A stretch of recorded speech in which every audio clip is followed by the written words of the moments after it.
Hello again, everybody. Andrew Rogers here for TST Total Sports Talk. Thank you very much for joining me. It's a beautiful Monday. Hope you guys all had a great weekend, and happy to be back with you reporting on sports. We got a great show for you today. There's a lot of information to go through. We got the NHL playoffs. I had a couple games there last night. We had a big OHL tilt last night between the Erie Otters and the Owen Sound Attack that I was fortunate enough to be at and witness firsthand. I'll get into that a little bit later on.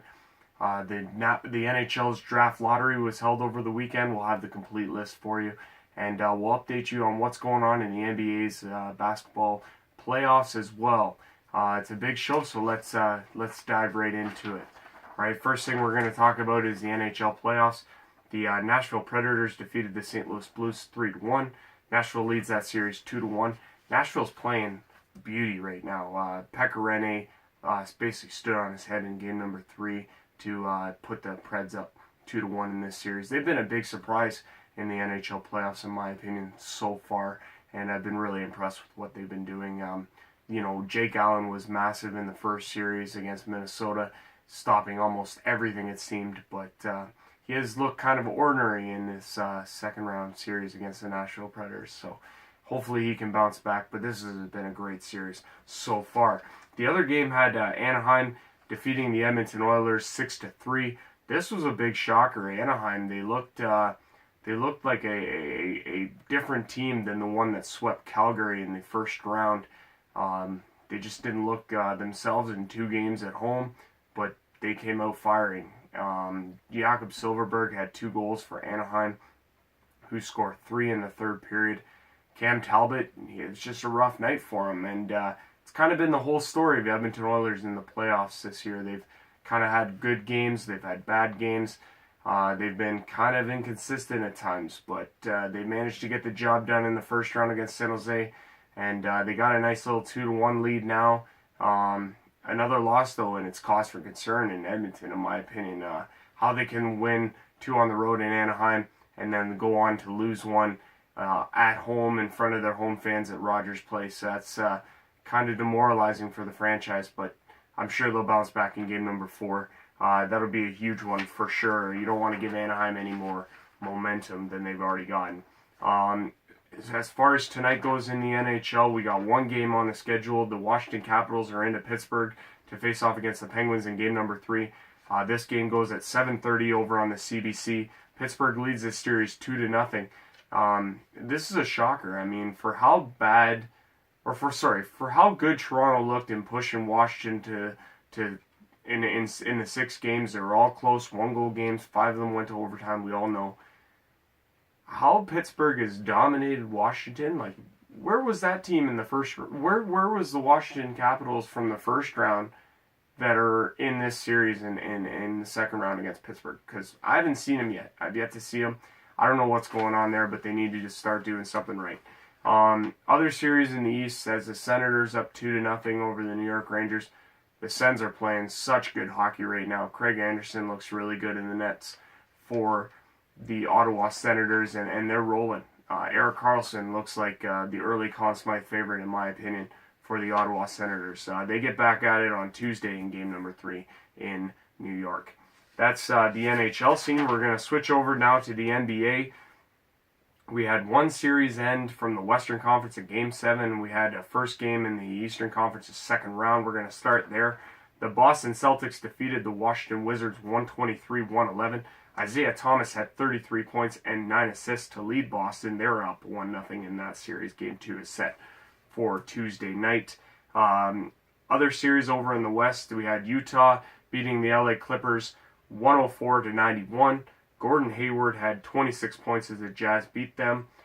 Game number 7 to advance. Jazz will take on the top-seeded Golden State Warriors. It's not going to get any easier for them. Obviously, Golden State comes off a sweep in the first round.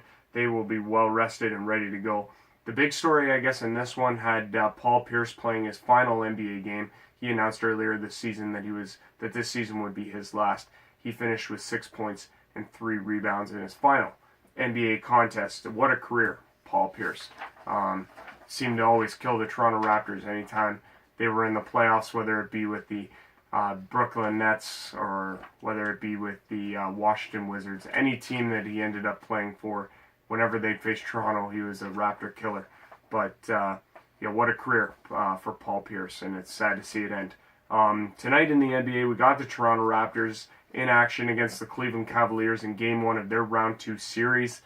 This is going to be a tough one for the Toronto Raptors. I believe that the additions of Serge Ibaka and PJ Tucker will be a huge difference for the Toronto Raptors in comparison to the team that they put on the floor last year in the conference finals against Cleveland. Cleveland comes in well rested. Obviously, they swept the Indiana Pacers in the first round. It'll be interesting to see how this first game goes. It'll be a real interesting start to this series, and we'll see how that goes, obviously, for sure. The second matchup tonight has Houston in the San Antonio to face up against the Spurs. That's Game 1 of their second round series. Now, switching over to the Toronto Blue Jays. Boy, you gotta love the fact that they were able to string 2 wins in a row together and win a first series of the year. So things may be looking up. Who knows? They defeat the Tampa Bay Rays 3-1. This game kind of didn't go exactly the way the Jays had thought it was going to go. Aaron Sanchez came back and made his first start since being activated off of the 10-day disabled list.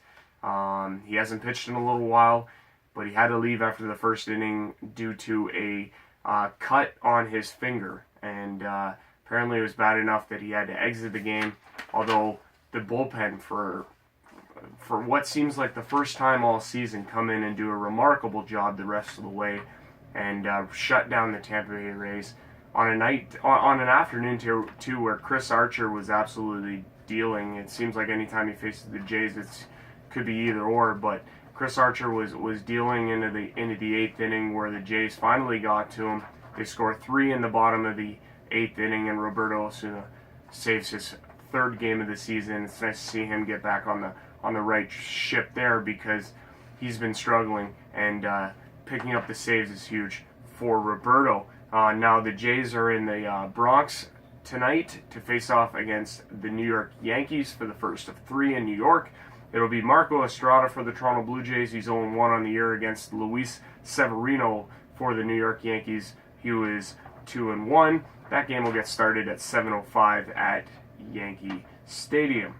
Now, switching over to the OHL and the OHL playoffs, as I was mentioning, it was a rough day and a rough afternoon for everybody at the Harry Lumley Bayshore for the Attack and Erie Otters game yesterday afternoon, excuse me. This did not go the way the Attack foreseen it.